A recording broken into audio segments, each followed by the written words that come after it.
जय हिंद। कैसे हैं आप लोग? नमस्कार, मैं निशांत कुमार सा। एक ऐसा नोटिफिकेशन जो मार्केट में सर्कुलेट कर रहा है कुछ ही घंटों से, और रियलिटी बात यह है कि ये सही है कि नहीं, तो इसकी पुष्टि की गई है। रियलिटी में ये नोटिस सच्चा है, बिल्कुल सही है। आरपीएफ जो कि एक बहुत बड़ा वैकेंसी है, ऑब्वियस सी बात है। जब पीयूष गोयल जी के समय श्रीमान जी ने बताया था कि 10,000 से ज्यादा वैकेंसी है, और अभी जो है 10,000 की वैकेंसी जो है वो 15,000 या उससे भी ज्यादा हो सकती है। मैं आपसे एक बात कहना चाहूंगा, ये कॉन्फिडेंशियल नोटिस है जो कि लीक किया है। कहा क्या गया इस नोटिस में, बताता हूं। इसमें क्या है कि 3 ऑफिसर्स के निगरानी में एक कमेटी बनाई गई है, और उस कमेटी को यह कहा गया है कि आप इस पे निगरानी करिए। ऑब्वियस सी बात है, आरपीएफ बोर्ड की, आरपीएफ की जो वैकेंसी है उसके पे थोड़ा देखिए कि भाई साहब, इस कमेटी का काम यही है कि 16 तारीख तक इनकी निगरानी में कमेटी बनाई गई है, और इन कमेटी का काम है कि 16 तारीख यानी 16 अक्टूबर के पहले, ध्यान से देखिएगा, 16 अक्टूबर के पहले वो पेश करे, सारे जोन जो है वो पेश करे कि उनके यहां कितनी कितनी वैकेंसी है, ताकि वो एक जगह करके वो वैकेंसी को थ्रो आउट कर सके। बहुत बड़ी वैकेंसी होने वाली है। वैसे रेलवे की मैं बात करूं, एलपी टेक्नीशियन के भी 40,000 से ज्यादा वैकेंसी बाकी होगी। कुल मिला के रेलवे में 2.5 से 3 लाख वैकेंसी से ऊपर वैकेंसी है। अब रेलवे धीरे धीरे करके रिलीज करेगी, और आप लोग जो है वो रेडी हो जाए। देखो, एक बहुत बड़ी वैकेंसी है आरपीएफ की, कांस्टेबल की और एसआई की।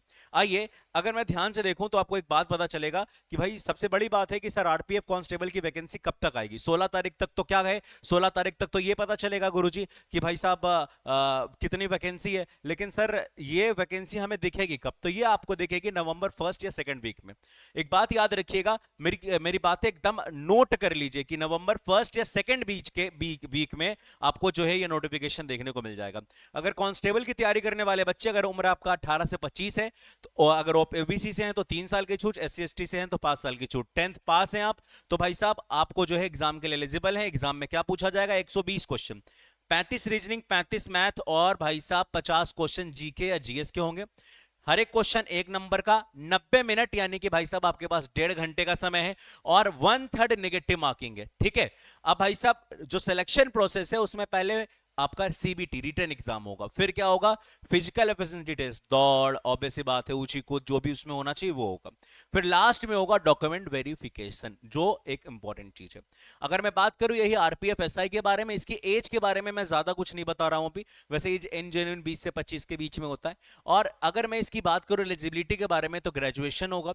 सिलेक्शन प्रोसेस सेम है, सीबीटी, फिजिकल और मेडिकल, और फिर डॉक्यूमेंट वेरिफिकेशन। लास्ट सिलेबस जो है 35 रीजनिंग, 35 मैथ, और 50 क्वेश्चन आपका जो होगा वो जीके जीएस का होगा। अगर गौर से देखें तो आपको पता चलेगा कि भाई सब सेम कैटेगरी से, मतलब सेम तरीके से एग्जाम होगा। 90 मिनट का एग्जाम होगा, 120 मार्क्स का एग्जाम, सॉरी 120 मार्क्स का एग्जाम होगा, और 120 क्वेश्चन भी होंगे। इसकी जानकारी के लिए ऑब्वियस सी बात है, आपको कुछ ज्यादा नहीं करना है। ऐसी लगातार जानकारी के लिए आप सभी को आरआर कैंपस पे लगातार बने रहना है। आज के लिए इतना ही। Thank you very much. आप सभी स्वस्थ रहें, सुरक्षित रहें, घर पे रहें, और खूब पढ़ाई करें। Thank you very much.